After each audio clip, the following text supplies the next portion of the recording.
ಸತತವಾಗಿ ಈ ಪಾರ್ಕಿಂಗ್ ಧೋರಣೆ, ಟೋಯಿಂಗ್ ವ್ಯವಸ್ಥೆ ವಿರುದ್ಧ ಹೋರಾಟ ಮಾಡ್ಕೊಂಡು ಬಂದಿದ್ದೀವಿ. ಇವತ್ತು ಸಹ ನಮ್ಮ ಒಂದು ನಿಲುವು ಇದೇ ಇದೆ.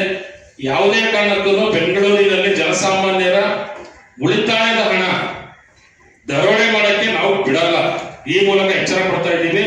ದಯವಿಟ್ಟು ಡಿ.ಕೆ. ಶಿವಕುಮಾರ್ ಅವರೇ, ನಿಮ್ಮ ಧೋರಣೆಯನ್ನು ತತ್ಕ್ಷಣದಿಂದ ನಿಲ್ಲಿಸಬೇಕು. ಇಲ್ಲ ಅಂತ ಹೇಳಿದ್ರೆ ಸಾರ್ವಜನಿಕರ ಜೊತೆಗೂಡಿ ಆಮ್ ಆದ್ಮಿ ಪಕ್ಷ ಬೀದಿಗಿಳಿದು ಉಗ್ರವಾಗಿ ಹೋರಾಟ ಮಾಡುತ್ತೆ ಅಂತ ಎಚ್ಚರಿಕೆ ಕೊಡ್ತಾ ಇದ್ದೀನಿ. ಇದರ ಬಗ್ಗೆ ಸಂಪೂರ್ಣವಾಗಿ ನಮ್ಮ ಡಾಕ್ಟರ್ ಸತೀಶ್ ಕುಮಾರ್ ಅವರು ತಮಗೆ ವಿವರಣೆ ಕೊಡ್ತಾರೆ. ಡಿ.ಕೆ. ಶಿವಕುಮಾರ್ ಅವರು ಬೆಂಗಳೂರು ಅಭಿವೃದ್ಧಿ ಸಚಿವರಾದ ಮೇಲೆ ಏನು ಬ್ರ್ಯಾಂಡ್ ಬೆಂಗಳೂರು ತರ್ತೀವಿ, ನಾವು ಕಸಮುಕ್ತ ನಗರವನ್ನ ಮಾಡ್ತೀವಿ ಅಂತ ಹೇಳಿರ್ತಾರೆ. ನಾವು ಇವತ್ತು ಎಲ್ಲಾ ಬೀದಿಗಳಲ್ಲೂ ತಿರುಗಿದ್ರು ಮುಖ್ಯ ರಸ್ತೆಗಳಲ್ಲಿ ಕಸಗಳ ರಾಶಿನೇ ಕಾಣ್ತಾ ಇದೆ. ಏನ್ ಇವತ್ತು 5 GB ಅಂತ ಹೇಳಿ ಮಾಡಿ 5 ಮುಖ್ಯಸ್ಥರನ್ನು ಕೊಡ್ತಾ ಇದ್ರು, ಆ ನಿರೀಕ್ಷಿತ ಪ್ರಮಾಣದಲ್ಲಿ ಬೆಂಗಳೂರನ್ನ ಸುಧಾರಣೆ ಮಾಡೋದ್ರಲ್ಲಿ ರಾಜ್ಯ ಕಾಂಗ್ರೆಸ್ ಸರ್ಕಾರ ಮತ್ತು ಬೆಂಗಳೂರು ಅಭಿವೃದ್ಧಿ ಸಚಿವರಾದಂತಹ ಡಿ.ಕೆ. ಶಿವಕುಮಾರ್ ಅವರು ಎಲ್ಲ ಹಂತದಲ್ಲೂ ವಿಫಲರಾಗಿದ್ದಾರೆ. ಅದಕ್ಕೆ ಇನ್ನೊಂದು ಒಂದು ಕಡೆ ಯಾವುದೇ ರೀತಿಯ ಒಂದು ಬೆಂಗಳೂರಿನಲ್ಲಿ ವಿವಿಧ ಇಲಾಖೆಗಳ ಕೋಆರ್ಡಿನೇಷನ್ ಕಾಣ್ತಾ ಇಲ್ಲ ನಮ್ಗೆ.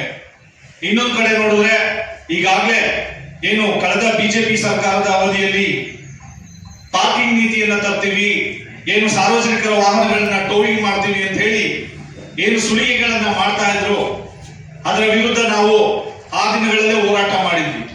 ಆದ್ರೆ ಇವತ್ತು ಗೊತ್ತಿದ್ದು ಬೆಂಗಳೂರು ನಗರದಲ್ಲಿ ಬೆಂಗಳೂರಿಗರಿಗೆ ಹೈರಾಣ ಮಾಡ್ತಕ್ಕಂತ ಒಂದು ತುಗಲಕ್ ನೀತಿಯನ್ನ ಡಿ.ಕೆ. ಶಿವಕುಮಾರ್ ಅವರು ತರ್ತಾ ಇದ್ದಾರೆ.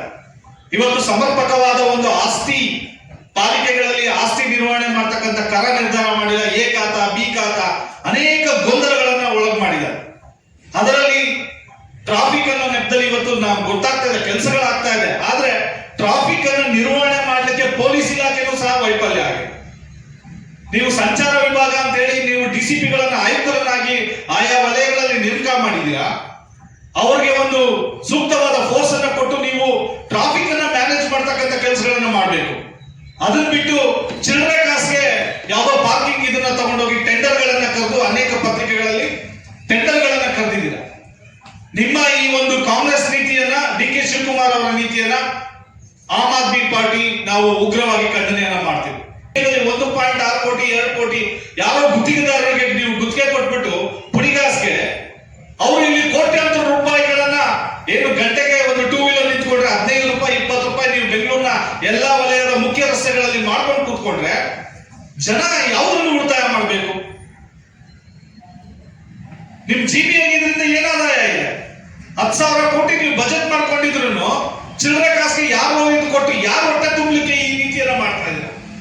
ನಿಮ್ಗಷ್ಟು ನಿಮ್ಗೆ ಏನಾದ್ರು ನೀವು 1.6 ಕೋಟಿ ಚಿಲ್ಲರೆ ಕಾಸನ್ನು ಮಾಡೋದಾದ್ರೆ ನಿಮ್ ಪಾರ್ಟಿಯಲ್ಲಿ ಯಾವ್ದಾದ್ರು ಒಂದು ಚಿಕ್ಕ ಟೆಂಡರ್ಗಳನ್ನ ಕೊಟ್ಕೊಳ್ಳಿ, ನಮ್ಮ ಅಭ್ಯಂತರ ಏನಿಲ್ಲ. ಆದ್ರೆ ಜನಗಳ